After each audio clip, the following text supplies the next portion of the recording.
In this video, we are going to show you how to use and enable the Flash Notifications feature on your Android.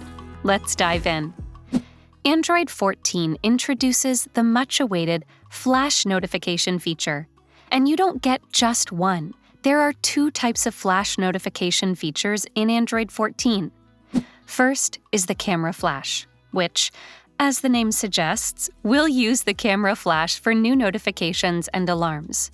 And the second is Screen Flash, where the screen will light up with a selected color upon receiving new notifications. To enable it, open Settings on your Android. Navigate to Notifications.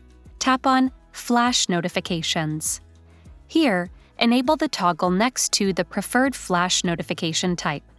If you want to use Screen Flash, tap on the Screen Flash text to select the color of the screen flash. If you want to use Camera Flash, then turn the toggle next to it. Simple and effective. For more tech tips and tricks like these, subscribe to Guiding Tech and discover one of these videos, handpicked just for you.